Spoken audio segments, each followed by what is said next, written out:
Latgale, Tāda pam pam param šeit ir manas mājas. Latgale,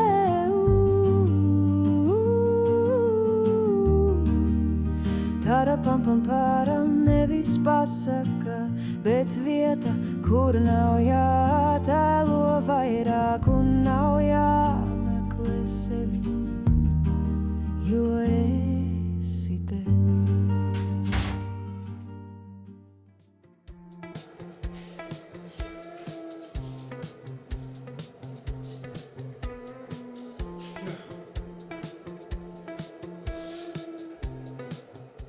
Sorry. Can we have a little... No. Yes. And then they will come and here make some filming as well. Yes. You can just do...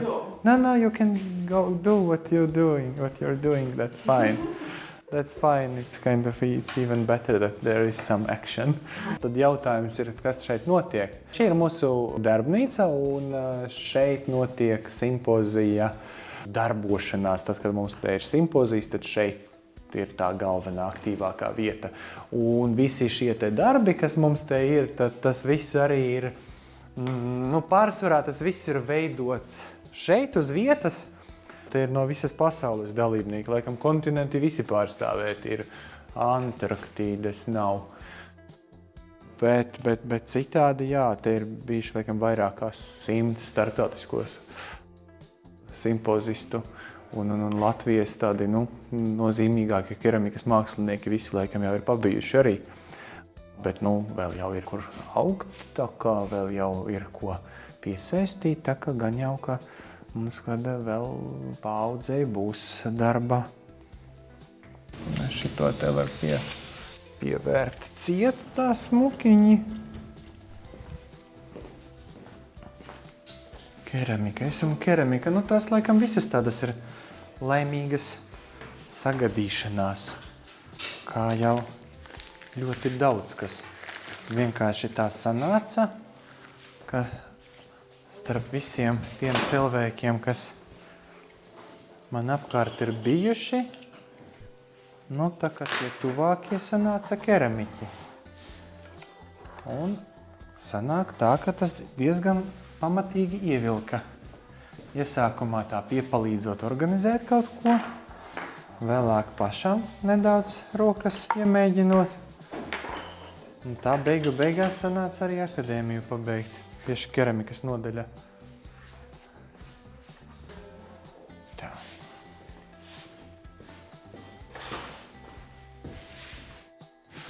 Tā, ko? Vajag skatīties, kas te ir noticies.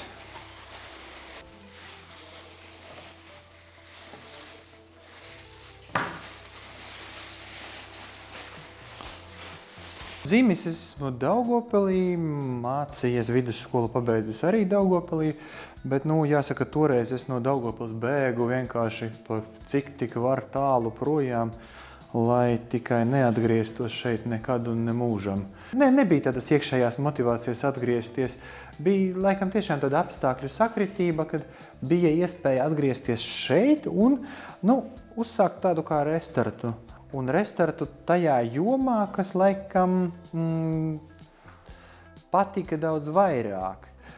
Jo, savos tiešām Daugavpils gados es pat sapņot nevarēju par to, ka šeit ir kaut kādi tādi jēdzīgi, kvalitatīvi kultūras pasākumi, kultūras notikumi.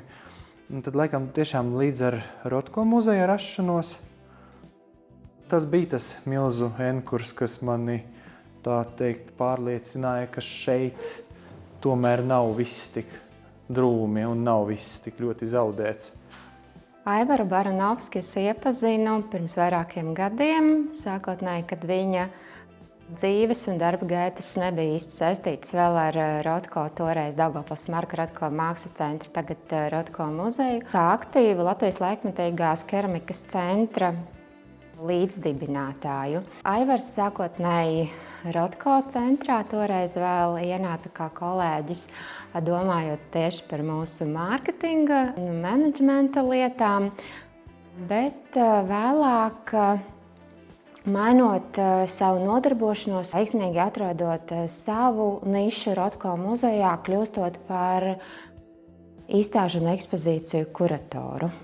Ļoti interesants pagrieziens, manuprāt, Aivara dzīvē tiešām izšķīra viņa kaut kādu turpmāko radošās dzīves gājumu, bija viņa studijas Latvijas Mākslas akadēmijā un tieši viņa meklējumi keramikā. Un Aivars sevi pierāda ne tikai kā izstāžu kurators, mākslas menedžmenta pārzinātājs, bet arī kā mākslinieks, kura keramikas darbi tiek izstādīti, atzīti, un arī viņš savos meklējumos neapstājas un turpina arī veikt šo radošo darbu. No Daugavpils es aizbraucu pēc vidusskolas un iestājos Latvijas universitātē studēt politoloģiju. Tas bija tāds, tas laikam tiešām tāds tīneidžera lēmums bija atrast kaut ko, kas nepastāv Daugavpilī, vienkārši lai dotos prom ceļot. Man liekas, tas laikam arī bija vajadzīgs, vienkārši doties un tā kā ieraudzīt, pieredzēt to, ka pasaule nav tikai tas, kas mums te apkārt. Tad laikam sākās arī kaut kādas darba gaitas, un 10 gadi ir nostrādāti bankā, attiecīgi finanšu joma, pilnīgi cita sfēra nekā šobrīd.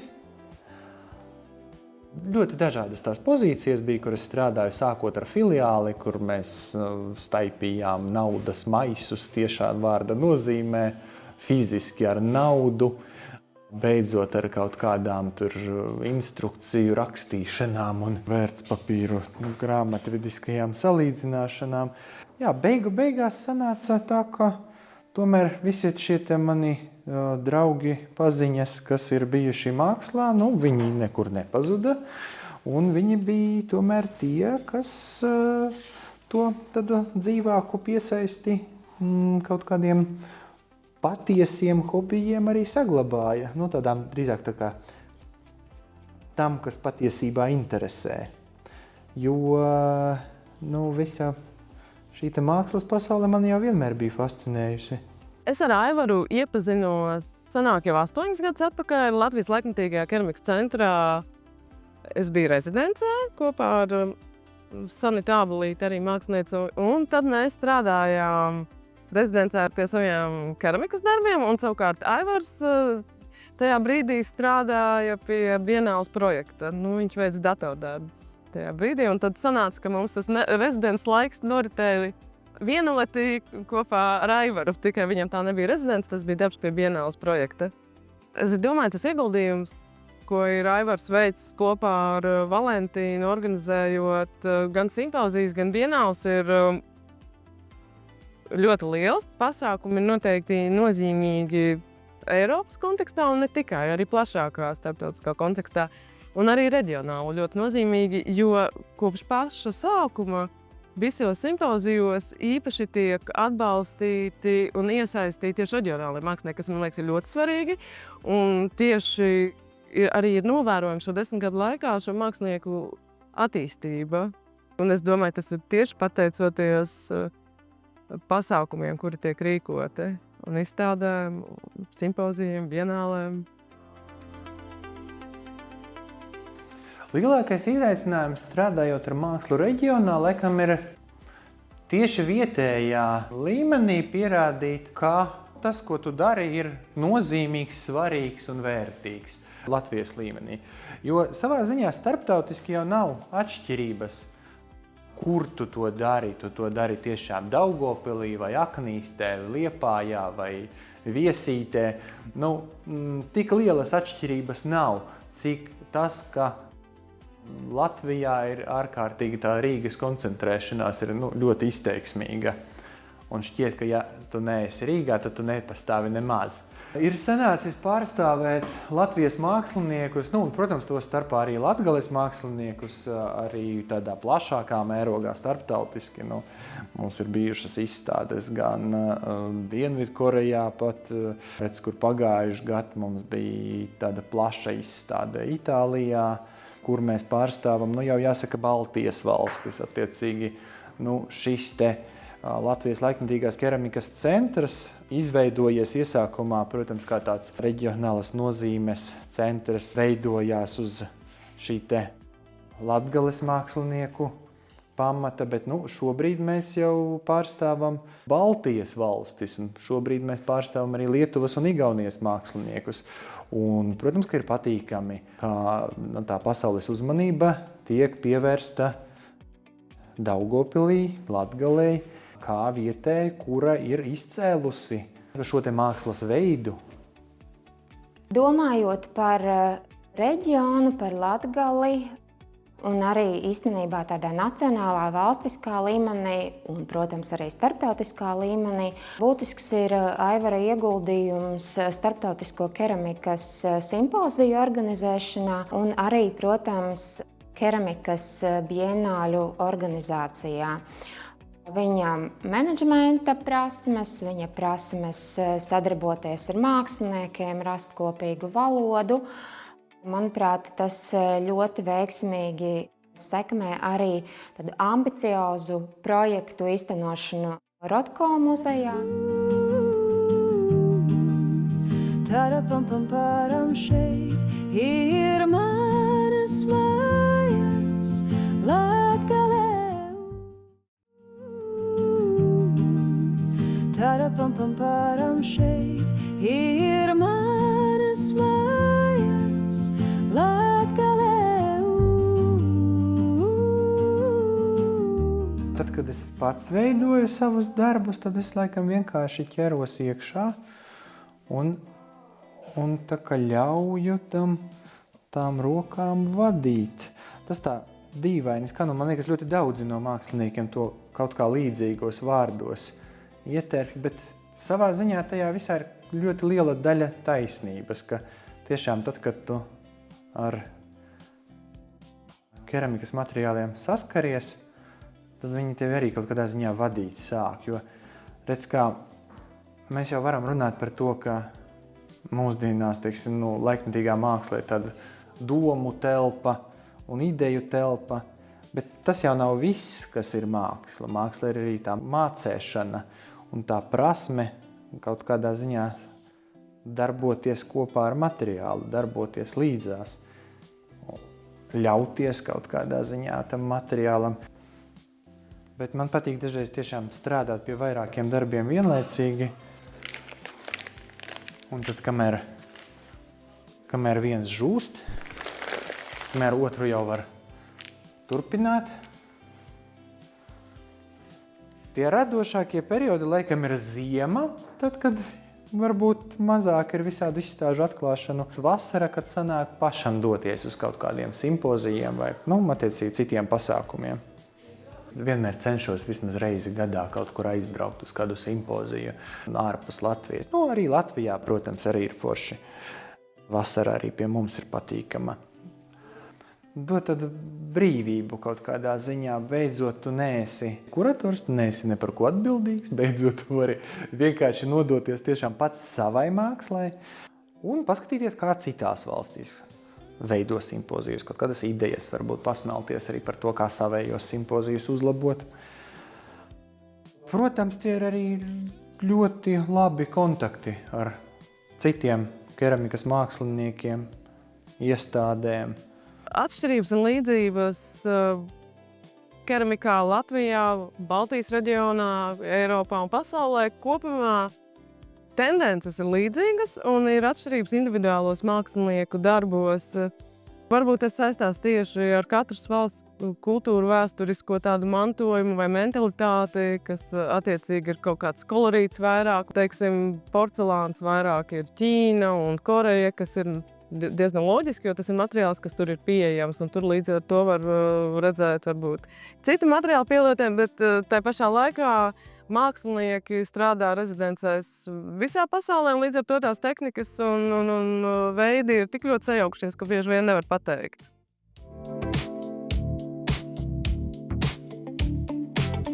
Rotko centrā es strādāju no 20. gada, attiecīgi, laikam, gandrīz 5 gadi.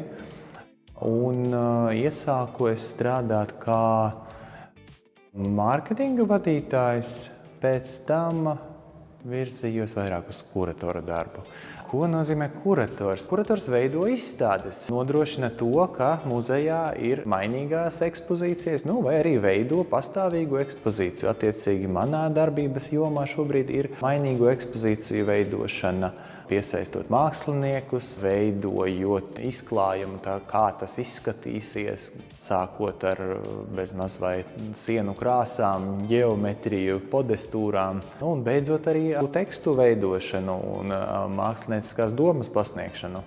Man laikam ir tā privilēģija strādāt ar to, kas man patīk, ko es vienkārši redzu kā vērtību un ko es gribētu izcelt.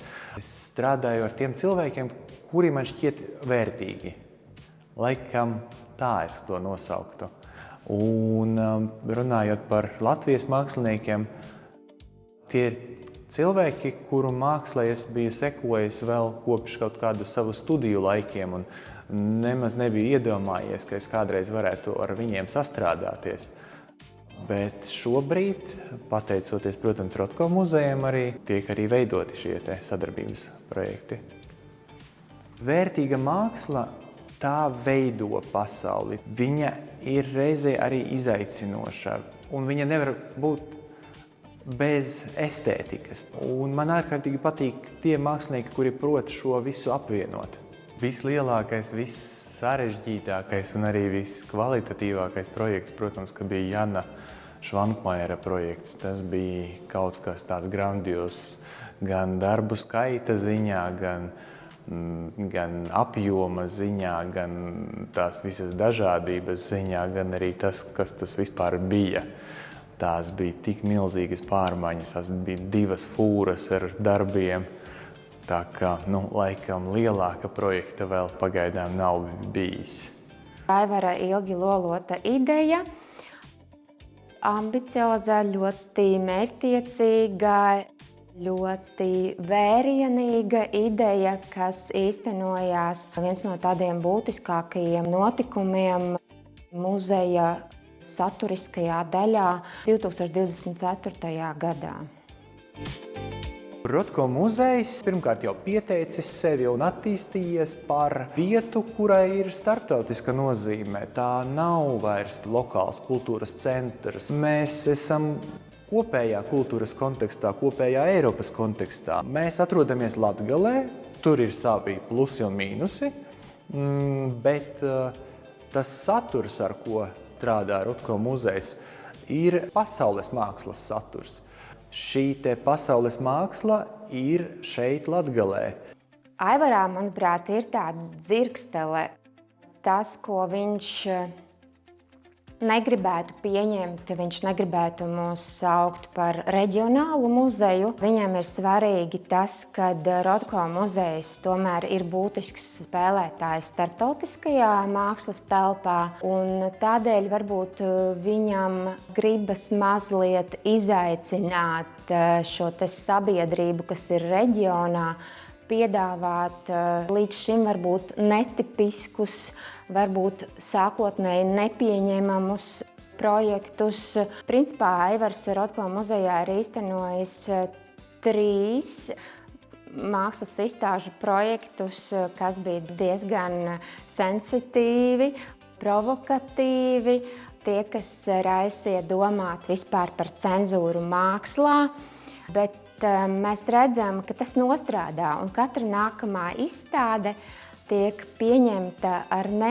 tik asu reakciju. Līdz ar to caur šiem projektiem mēs arī izglītojam sabiedrību, arī liekam saprast, ka neglītajā ir savs estētiskums, provokācijā ir sava doma un vēstījums, un to, ka laikmetīgā māksla aicina, rosina domāt, ka laikmetīgās mākslas mērķis nav radīt šo te skaisto estētiku un baudījumu, bet arī rosināt, domāt, analizēt un nonākt pie secinājumiem.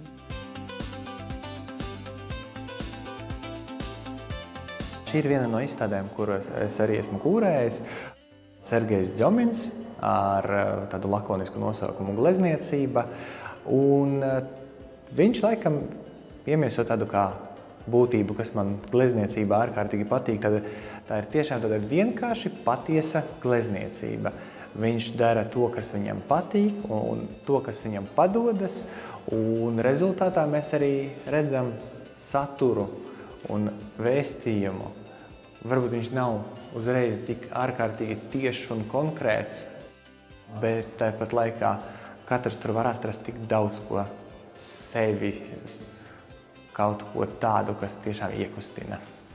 Man mākslas projektiem ir dažādi. Dažreiz mākslinieks uzrunā, dažreiz man pašam ir interese strādāt ar konkrētu mākslinieku. Un šajā gadījumā ar Sergeju Dzjominu es sazinājos pats. Viņa mākslu pazinu jau krietnu laiku. Tiešām tas bija viens no tiem māksliniekiem, kuru es laikam vēl tiešām tādos studiju laikos pats skatījos, pētīju viņa gleznes, un viņas ārkārtīgi patika ar to daudzslāņainību. Sadarbība mums bija ārkārtīgi viegla. Tā ir arī tāda interesanta pieeja dažādiem māksliniekiem, ka dažiem gribas nokontrolēt pilnīgi visu, katru sīkumu un katru detaļu savā izstādē, un citi dot brīvību, veidot, nokūrēt. Šis bija tas gadījums, kad es pats varēju izveidot izstādi, balstoties uz viņa darbiem. No tās idejas līdz pašai izstādē, tie ir vismaz 2 gadi noteikti, jo kamēr mēs sarunājam, mēs norezervējam laiku, telpu, un pēc tam attiecīgi atlasam darbus, tad kaut kas no jauniem darbiem nāk klāt, kaut ko no iepriekšējiem darbiem varbūt, vai arī tā ir pilnīgi jauna izstāde, tāpēc tas ir ārkārtīgi dažāds tas laiks. Bet es teiktu tiešām, kaut kādi 2 gadi tie ir, protams, no tās idejas līdz realizācijai. Rotko muzejā bieži vien, protams, ir šie jautājumi, kā var izveidot izstādi. Un tā atbilde ir gaužām vienkārša un sarežģīta, lai tā ir laba, atzīta māksla, lai tā ir kvalitatīva māksla. Laikam tas ir tas kritērijs, kas vismaz man ir ārkārtīgi svarīgs. Un varbūt pat mākslinieks arī var nebūt tik ārkārtīgi populārs, zināms un viss kaut kur izstādīts, bet tam ir jābūt kaut kam tādam, ko mēs redzētu kā vērtību. Ja es runātu par to lielāko ieguldījumu, ko es esmu veicis izstādēs, tad, laikam tiešām tas lielākais projekts, protams, ka ir bijis Jāneša Vankmajera izstādes projekts, bet ilgtermiņa nozīme noteikti būs keramikas mākslas projektiem. Tie būtu, protams, simpozija kūrēšana, protams, kā Latvijas keramikas bienāles veidošana un visu šo te pavadošo pasākumu veidošana. Centrālais notikums Martinsona balva, kas šogad notiks jau 5. reizi.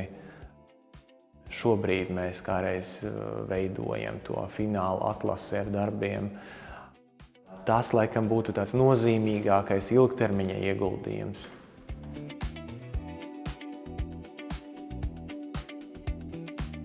Es vairāk daru to, kas man patiešām patīk, kas mani interesē, un šī joma, viņa man ir tiešām pārņēmusi.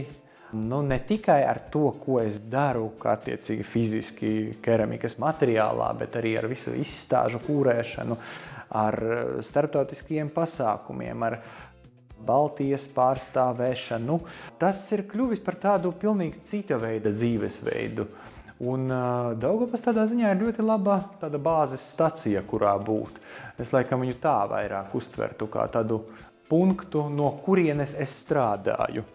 no kurienes man vienlīdz tālu ir Viļņas lidosta un Rīgas lidosta. Vienlīdz ērties varu aizbraukt gan līdz Rīgai, gan līdz Viļņai, gan aizlidot līdz citām pasaules malām. Tas, laikam, ir tas vērtīgākais. Es nezinu, vai es Rīgā varētu sasniegt šādu brīvības līmeni. Ta-da-pum-pum-param šeit ir man.